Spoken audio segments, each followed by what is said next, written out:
Hello everybody and welcome back to the NASCAR Heat 5 Career Mode series here at Kentucky. We are finally back with the series and I'm back on YouTube finally.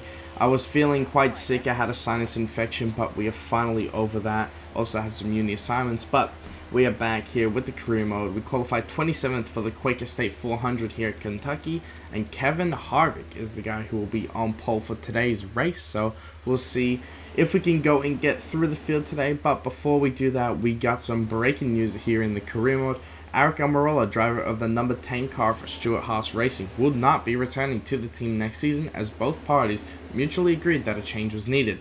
Almirola has been linked with Richard Petty Motorsports and Front Row Motorsports as well for his ride in 2022. We'll have to see how that develops, obviously, and we'll see who he goes to. But yeah, obviously the 10 car, he has not been the greatest in the past few seasons, so we'll see if he can revitalize his career with a new team here, as now we are ready to go racing here at Kentucky.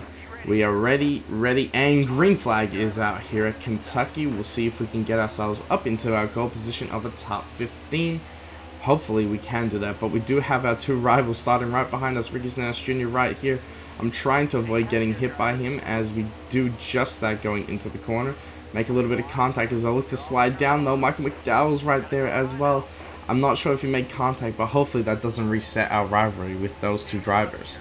Obviously, we are trying our hardest to work them away from being our rivals. We've gone quite a few races without any confrontation with the two drivers, so we'll see if we can stop the rivalry, because I'm sure you and I are both sick of them by this point. But already going up in the race order right now as I make a little bit of contact with William Byron. He goes sliding into turns 1 and 2. He makes a great save as I check up to make sure I don't hit him in the back again, and we actually all managed to save it. So really sorry to the 24 car, but yeah, we managed to not cause a huge accident out of it here, thankfully, as now we are on the high side here at Kentucky, falling back. Our old ride, Quinn Health, gets past us here, but we'll look to get him here with a little bit of suck, and we go to the inside of Quinn Health here, and we do take back that 27th position, back kind of where we started here. But we'll see if we can grind out a few laps and get ourselves up through the field. Now to the inside of Justin Haley here, going down the backstretch, as now trying to get past him going into 3 and 4, which we will definitely do if he's going to run the high line here. So we do get past the 16 car with ease here, as we will complete lap 3, but we go forward here into lap 5. We finally get to the back of Chastain. We actually get to his inside and clear him here. And now to the inside of Ryan Preece in the 37 car here, who might have some silly season news surrounding himself very soon. We'll have to see what develops, but yeah, we're going to have a lot of changes going into next season. It's going to be very interesting to see what happens for each driver and where they will go. Obviously, a lot of it will be dependent on who makes the playoffs by the end of this season, so we'll see what happens here. But we do get past those two drivers, the 42 and 37, and now we go forward into the final lap of stage 1, where we just remained in the 24th position, just kind of chilling and doing our own race right now. I was kind of happy with the car at this stage, so we bring it home cleanly here, as Kevin Harvick went on to win stage 1 from the pole. And this is what I had to say to the team. The car is handling quite nicely, guys. I think just add a little bit of tape and loosen her up a bit, and we might see ourselves going forward even more at this second stage. So obviously Kentucky is not one of our best tracks, but we'll try and adjust on the car and make it as best as possible, as we are green flag racing here in stage 2 of the Quaker State 400. We got up a position on pit road, seeing ourselves in 23rd position now, and we'll see if we can make up even more spots here as we go into turn 1 and 2 to the inside of Ryan Newman and his teammate Chris Buescher. We'll look to see if there's an announcement from Ryan Newman this season, if he is going to retire or not, because he's another one of those drivers who are getting close to the end of their career now. As we go to the inside of William Byron and Tyler Reddick, we get past Reddick there, who is running way up high. So that was a very easy pass, but now to the inside of Byron. He's going to fight back though on our outside here, side drafting a little bit down the front straightaway, but we do manage to get clear of him. No, not quite. Yeah, now we do here, going into 1 and 2, but we hit the apron there almost a bad thing there, because sometimes you can hit the apron here in Kentucky and spin out.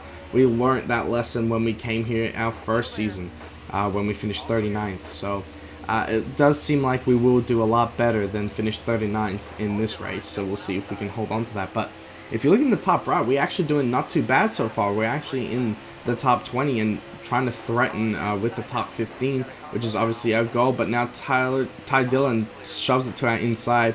I thought I could clear him and put myself in front of him, but I was not quite clear enough. And we make a little bit of contact. I go a bit up the track, and now I lose a position to Chris Buescher as well.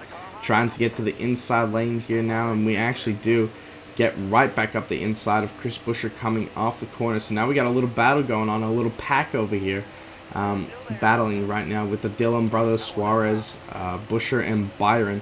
And of course Suarez and Byron, they had a little bit of conflict at the Martinsville race not too long ago. Obviously it will be, I guess, yesterday. I'm not sure with the time zones for America and Australia when this goes out, but we'll see as we now go through into the middle lane of this this turn. And obviously we're going to get passed on the inside by Dillon, but we do actually get a nice little run off the corner, seeing ourselves fight back to the inside of Daniel Suarez now as we're trying to get past the Dillon brothers, and eventually we get past that whole group by lap 7 of the stage. But now Ty Dillon gets back to our back bumper, gives us a push, and well, can we keep it in front of those guys? It seems like we might be able to here finally. But now here comes William Byron, making sure that I have to go way up the track into the corner to try to push Ty Dillon up there, and we finally seem like we can get clear of him here, and he won't be an issue for us. But now the 24 is all over our back bumper, trying to give us a push, but obviously it doesn't really help that much. As you can see though, in the bottom left of your screen, Chase Elliott has taken the lead here at Kentucky as we now finally break 3 of the 96, but that 24 of William Byron has a lot of speed. He's coming right back to our outside, and we've got a little battle going on with this 24 car. We'll see if we can get past him here, but it's just not going to be quite enough as we actually clip the apron and get a little bit loose. We make a save there, and now we hit the 24 car. We hit the 99. The 9 saves it, and so does the 24. Thankfully, we all keep it going in the right direction, but that was a very close moment right there. Now, finally, we get through turn 4 here, and we have the 99 right back to our back bumper here, but we do keep it in front of him right here as now we hit the final lap of stage 2 here. I showed a little bit more of the stage because it's a lot more interesting in these final laps, and of course we had that little bit of an incident there. As now I hit the apron once again, I get a little bit sideways, but we do make the save, and we keep going forward here, trying to keep hold of P18, because now here comes Chris Buescher trying to get to our back bumper, but it doesn't seem like he's going to get quite there to make a difference here. But Chase Elliott ends up bottling stage 2, actually. I don't know if you saw in the bottom left, but Brad Keselowski took over the lead with moments to go and actually won the stage. So, yeah, very unlucky for the 9 car, but we managed to come across P18 here. I was actually quite happy with how we were running it. It's obviously a lot better than we did last season at Kentucky by literally half the field. So, very happy with how we're going. But as you can see, we took 4 tires, the rest of the field took 2, and now we find ourselves back in 27th position. So very much of a struggle here. We're back to where we started, and it's very annoying. We have 10 laps, well, 12 really, to get back up there. And hopefully we can, because we deserve a very good finish out of this race, I believe. And it's very unfortunate to see us mired back here, but there actually were a couple drivers who took 4 tires as well, Alex Bowman being one of them. So we'll see if me and the 48 can get up through these pack of drivers. And obviously Alex Bowman is one of those drivers who is uncertain about his future. Of course, Ally extended the contract to 2021, but if he does not make the playoffs this season, I'm sure that they will probably kick Alex Bowman out of that 48 car. We'll have to see what happens here. Right now he's in there on points, and he shouldn't really lose that spot, but we'll see what happens here. As now Bowman's to our inside here, going into turns 3 and 4, trying to stay side by side with him and follow him through on these positions, because we can potentially get up to the top 10 if we play our cards right here, just not forcing the issue. And we get past that little pack there with Alex Bowman, and now we find this group here with Martin Truex Jr., Joey Logano, Kyle Larson. I believe that's Cole Custer up in front of everyone there. Yeah, it is. So we'll have to see if we can get all these positions here and hopefully get up into the top 10, because Cole Custer is running P10 right ahead of us. There's Almirola in this battle as well. Of course, we just announced that he will not be returning to that 10 car, and we do get past that little group there and now battling side by side with the 10 car, not wanting that 19 to get to our inside obviously now as we go into turns 3 and 4. So up into 11th place here as we get clear of the 10 car and the 19. So we'll see if we can catch the 41 of Cole Custer, who is still yet to win in the career mode. I'm sure that he will probably get given another year in Stuart Haas to really show if he's got winning speed, but that 41 car has really struggled, and he's currently running in the same position in points as me right now currently, as the 19 actually got to my inside there, which is not very good. And now Joe Logano seems like he's going to help us as a draft partner, but he decides to go to the inside instead and just drive straight into me, into the corner. I go way up the track. I managed to keep it out of the wall, but wow, Joe Logano, I mean, that's obviously not his fault. It's the stupid shared draft thing with the AI cars. He tries to help me, pushes me, because he goes straight into the corner, not turning. He goes straight and just sends me up in towards the wall, and we managed to keep ourselves out of the wall, but it's very unfortunate because we pretty much just lost our chance at a top 10 here at Kentucky, which would have been so satisfying. But we do have a chance to get back into the top 15 here with Larson. We go to his inside here, and hopefully we can keep this position now, as we have a little bit of pressure to keep the top 15 position, because he's going to come right back to us here. And now look to our outside. It's not the first time we've been in a battle with a Hendrick driver this race, and well, yet again the 5 car is now looking to get back past us as I kind of make a mistake going into turn 1 and 2, allowing the 5 to my back bumper as he gives us some help with his share draft, and now looks to my inside. I didn't want to have any of it. I shoved him all the way to the apron, but then unfortunately he goes way too deep into the corner, sliding. We do get past the 5, but obviously didn't want it to be like that, as now you can see in the bottom left, the 4 and the 9 are trading places here at Kentucky with 1 lap to go. Chase Elliott was leading pretty much the whole of this final stage, and now it seems like he is going to bottle it, because Kevin Harvick is to his inside and now to the lead down the backstretch here. Can Kevin Harvick hold on to the lead against Chase Elliott and get yet another win this season, as now we are going to finish 15th in this race, whether or not we like it, because we're not going to catch the guy in front or get passed by the guy behind. But Kevin Harvick comes across the line to win here for the 3rd time in the career mode. Kevin Harvick is in victory lane.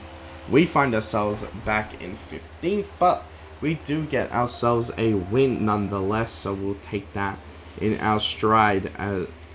It's not too bad at all. We can't really complain. But yeah, Kevin Harvick with the win here today. As you can see, the top 10, Matt DiBenedetto with a nice top 5.